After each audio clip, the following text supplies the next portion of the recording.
Hello guys! So ayan, another video uli ng Teacher Jane channel. Ang gusto naming i-share sa inyo, gusto ko personally i-share sa inyo. At sabi ko nga, kung nabibitin-bitin pa kayo ng mga nakaraang videos ko, ngayon, I can say na ready na ako. Ready na ako na harapin ito at sabihin sa inyo kung ano talaga yung nangyari sa amin. Simula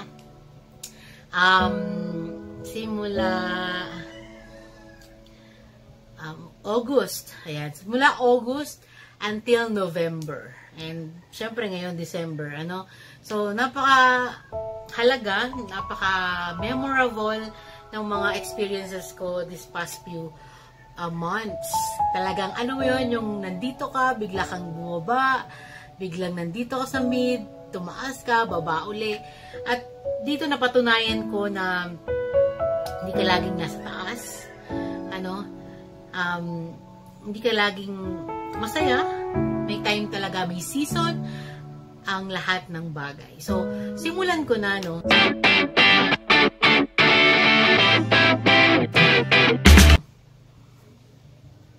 Nagsimula to noong August. So, siguro yung iba alam din naman na ang August ko is super saya. Super blessed. Unang-una, sa kabila ng pandemya, sa kabila ng mga pinagdaraanan pa rin ng buong mundo, ako yung tipo ng tao talaga na lagi nagpapasalamat sa Panginoon sa lahat na nangyayari, sa lahat ng ginagawa niya, at sa lahat ng binibigay niya. And itong August, sobrang blessed ko kasi pinagkalooban ako ng Panginoon ng biyaya na kung saan opportunity na maging part ng DepEd TV. So, isang opportunity to at sobrang kasiyahan yung naidulot sa akin to personally, sa asawa ko, sa pamilya ko, at sa mga katrabaho ko. So, dun, yung time na yun, talagang masaya. Lumuluwas kami noon para mag-training, para mag-shooting, and yung support ni Moses, ng mister ko, ay ganoon na lang din naman. Kaya, alam mo yun, I feel so blessed. Talaga, super blessed at walang sidlan ng aking kasiyahan. And, hanggang sa nakapag-shooting na kami, naabot kami ng madaling araw, na-meet namin yung mga personality na talagang matataas. Pero alam mo, tanging sa biyaya lang ng Panginoon, nangyari ang lahat ng yun. And early September, ayan. So September, na-air din, September 15, I think, na-air yung first episode ko sa DepEd TV for Dry Run. So, thank you, DepEd TV. Thank you sa Central Office. So, doon yung first airing ng aking first episode. And after that, parang early August na discover namin, ayan. Ito pa yung kwento kasi si Moses nag-text si Konsehal Levin, yung isang konsehal dito sa Calauan, and tinext niya si Moses kasi si Moses po isa sa nagtuturo sa mga bata. Tinext niya na kung gusto namin magpa-flu vaccine kasi free at merong program doon sa Kanluran. And sabi ko, ako din, gusto ko din. And sabi ko, Moses, teka lang, kaso hindi pa ako nagkaka-menstrual period. Mag-test muna ako kasi baka makaka-apekto yung vaccine na yun sa pagbubuntis ko. So, sobrang hopeful naman ako at sobrang akong, alam mo yun, expectant na buntis ako, alam ko. So, ayun, ang ginawa ko nung araw na yun is, nag-test ako sa banyo.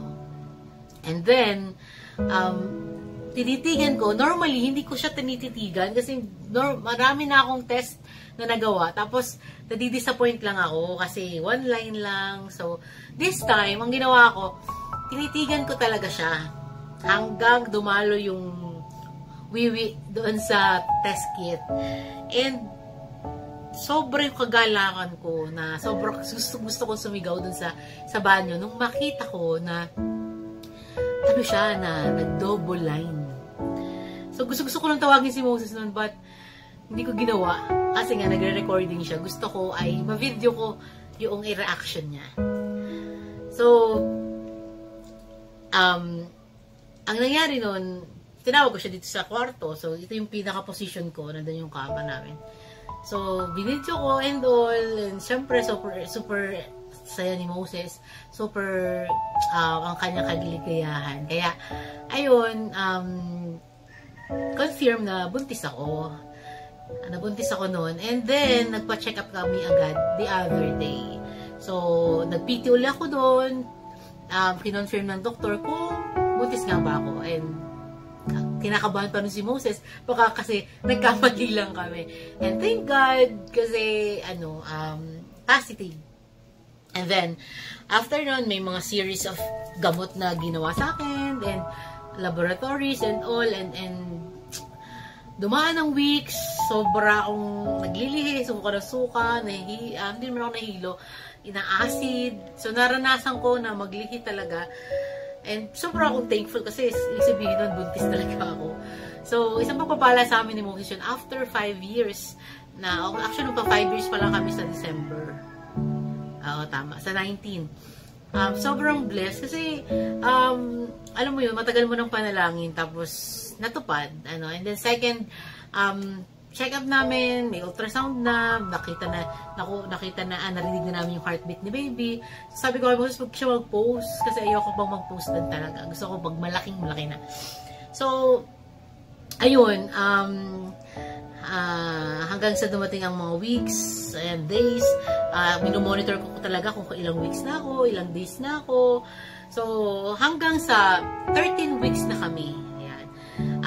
Before pala yun, 13 weeks na kami, and then may check-up uli ako. Kaso nga lang, nung time na yun, bago pala yung check-up ko, umattend pa ako dahil sa pagnanais ko talaga, na hindi ako mawala sa DepEd TV. Kasi, hindi ko pala nakwento, kasi hindi ako pinayagan ng doktor ko na lumuwas ng lumuwas. Kaya, naghanap po ako ng kapalit ko para hindi naman ako mapahiya po na hindi yung music 1 and 2. So, naghanap po ako ng kapalit ko para may pumalit po sa akin. Hindi po ako hinayaan kasi nga, noong una, medyo mababa yung mattress ko. Mababa si baby. And then, yung lately, itong 13 weeks ko nga po, na-detect na ang laki ng myoma. Actually, may myoma na talaga daw ako before, kaso lumaki siya. And ang nangyayari po nun, ito yung myoma, sa labas siya, sub-serous. Kasi baby, parang natatalo niya, parang namumove niya. So, nagpe-pray kami kay Lord, kung ito'y kalooban mo, talagang pagkaloob mo na po sa amin, dahil ito na yung matagal namin hinihintay. And then, ang nangyari po ay, meron akong check-up nun, November 2. Meron akong check-up ng November 2, balik ko sa doktor. Kaso nga lang, ayun, naimbitahan kami sa San Pablo, may turnover doon ng isang historical house. Kasama si Yuzek Alin Pascua, sila Sir Mark, ayan, ng DepEd TV. So, pumunta kami. Pagamat meron na po ako nararamdaman, medyo sumasakit tong tagiliran ko. Pero dahil sa kagustuhan ko nga at mahal ko ang DepEd TV, pumunta pa rin po ako, ayan, makulit. Kasi bawal po ako talaga maglakad ng malalayo. No, hindi naman ako naglakad talaga din ng malayo. So, ngayon, kasama ko si Moses syempre para suportahan ako. Kaso nga lang, ihi ako ng ihi. So, yun ang ayoko lang sa experience ko. Ihi ako ng ihi. Kahit may program, ayun, wala akong ginawa kundi pumunta ng banyo. So, anyway, para paikliin na, after nung event dun sa San Pablo, dumiretso na kami ni Moses sa Los Baños Doctors. Kasi nga, sobrang sumasakit talaga na yung puson ko. And may check-up din naman ako. So, in-ultrasound ulit ako doon, yung silip lang. So, nakita yung myoma, talagang malaki. And, ang good news, si baby is nasa actual size na niya. Ganito siya, oh. Nasa actual size na siya kasi papunta na kami sa 14 weeks. Actual size na niya yun. Tapos, healthy siya and maganda yung heartbeat. Ano, kaso nga lang si Mayoma, talagang gumagawa siya ng paraan para, ayun, magkaroon ng ano si baby. So, after nun, pasensya na ha, wait lang. Nahulog yung akin. So, after po nun, ayan, tutuloy tayo. After po nun, ang nangyari ay, umuwi kami na may reseta ulit si doktor na, ano, na antibiotic. Ano, umuwi kami, pero still, nandun pa rin yung pain. Sobrang painful pa rin po. And, umiiyak na nga rin ako kay Moses pag uwi namin. Kasi, ang sakit talaga, yung sakit niya talagang parang ginugusumot yung puso ko. So, ang nangyari po noon, umuwi kami, nandito kami sa bahay, naging iyak lang ako kasi ang ginagawa ni Moses, nilalagyan niya ng mainit na tubig yung likod ko para medyo mais ng konti yung pain. And then, nung kinagabihan po, hindi ko na talaga kaya. Sabi ko, sobrang sakit na talaga. Sobrang sakit po talaga ng puson ko. And ang Moses, kami po ay, pumunta na sa emergency room. And dun sa emergency room po, ang tagal, 6 hours po kami doon. Sobrang sakit po talaga. Hindi ko ma-explain yung pain ko, na parang, parang atakin na ako sa puso kasi sobrang sakit. So, ang ginawa po sa akin, tinurukan ako ng pain reliever, tapos yung anti-hilab and all, marami pa silang ginawa. Pero yung 6 hours kami sa emergency room, and 6,000 na din ang naging bill namin pagka-uwi namin. Pero pagka-uwi namin, still nandun pa rin yung pain. Sabi ko, ano ba to? Nandun pa rin yung pain, hindi na wala. Nagbayad lang kami para kami shopping lang doon sa emergency room. Then umuwi kami dito ng 1:00 ng madaling araw. 1 a.m. Nakatulog po ako, salamat sa Panginoon. Talagang nakatulog po ako noon, naging panatag, naging payapa ang nakararamdaman ko. And then 4 a.m. Yan, so ilang oras lang po ako nakatulog. Ayun na naman, nadatnan po ako ni Moses, nagising siya, na umiyak na naman ako. Ayoko talagang umiyak kasi maapektuhan si baby, pero sobra po talaga yung nararamdaman ko. Sobra talaga yung pain, sobra talaga yung sakit. Alam mo yun po, yung parang binibiyak yung likod ko, tapos kinukuryente ang puson ko. Ganun po yung nararamdaman ko talaga that time. And all we need to do is to pray, and to pray, and to pray. And even Moses, talagang pray po siya ng pray. Talagang humingi kami ng tulong sa Panginoon. At talaga namang sobrang sakit po. And nakatulog uli po ako ng mga alas 7. Ano po, hanggang 9 a.m. Pero after that, simula lunchtime hanggang tawag ito, yung dinner na namin. Alas 5 kami nag-dinner kasi may mga iniinom akong gamot. Napakadami ko pong iniinom na gamot. Papakita ko sa inyo. After nun, alam nyo po ang nangyari. Sabi ko baka hindi lang ako mapapapupo. Pero baka kaya nasakit yung puson ko, yung likod ko. Alam nyo po, nalibot ko na yung buong kama namin.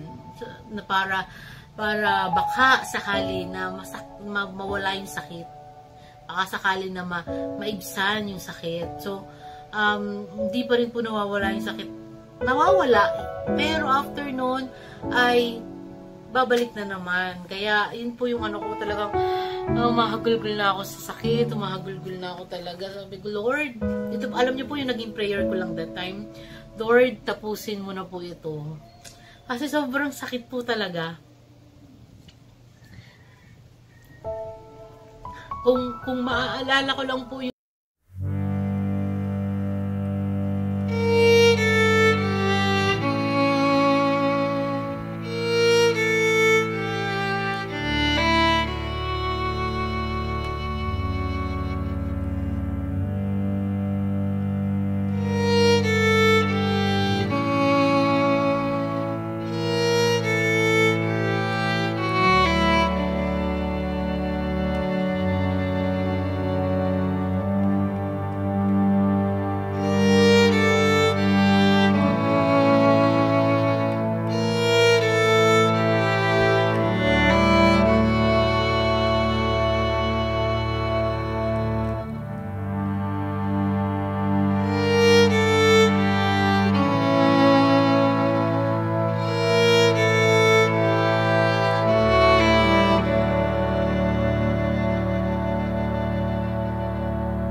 napakasakit po talaga. And then, sabi ko kay Moses, pagod na ako. Sabi ko po sa asawa ko, sobrang pagod na ako. Pero, kailangan ko lumaban. And then, sumanda na lang po ako dito sa pader. Nakatagilid ako. Nagpipray ako sa Panginoon. That time, biglang may lumabas sa akin na napakaaluan, umaluan yung pakiramdam ko. Tapos, akala ko napaihi ako. Ngayon, tinawag ko si Moses. Sabi ko, sis, napaihi na ako.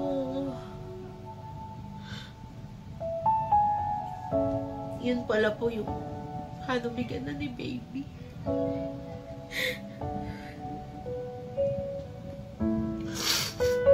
Yung panubigan ni baby yung lumabas. Tapos sabi ko, hindi, ihi lang yan. Sabi ko kay Moses, ihi lang yan. Tapos, nung inubad ko yung underwear ko, may konting dugo. Konti pa lang po. Malakas pa yung loob ko nung time na yun, hindi na ako umiiyak.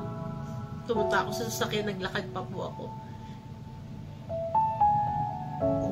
Nung paglakad ko yun po, ninaramdaman na akong lumalabas sa dugo sa akin na buo. Hanggang sa humiga na lang po ako doon sa sasakyan, nakatagilid. Naglagay ako ng towel, yung tuwalyang panligo dito sa legs ko. Kasi may nakamaiksing short na lang po ako nun eh. Pagkatapos, ramdam na ramdam ko habang si Moses naka-hazard. Bilis-bilis siya. Isugod ako sa ospital. Ramdam na ramdam ko po, malaking dugo. Malaking dugo yung lumalabas sa akin. Nagpray lang ako noon hanggang sa tinawagan ko na rin ng nanay ko para samahan kami.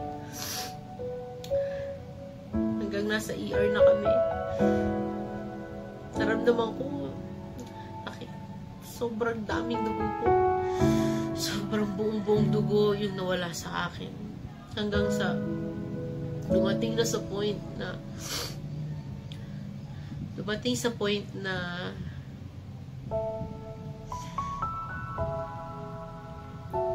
tinignan nila kung nakalabas na si baby. Hindi nila makita dun hindi nila makita pa, pero ang dami na pong malalaking dugo. Alam niyo po kung saan nila nakita yung si baby? Nakita po nila sa short ko po. Nandun siya. Na during pala nasa sasakyan pa lang kami. Lumabas na siya. And doon na po siya kalakot. Napakasakit po. Umiyak po kami noon.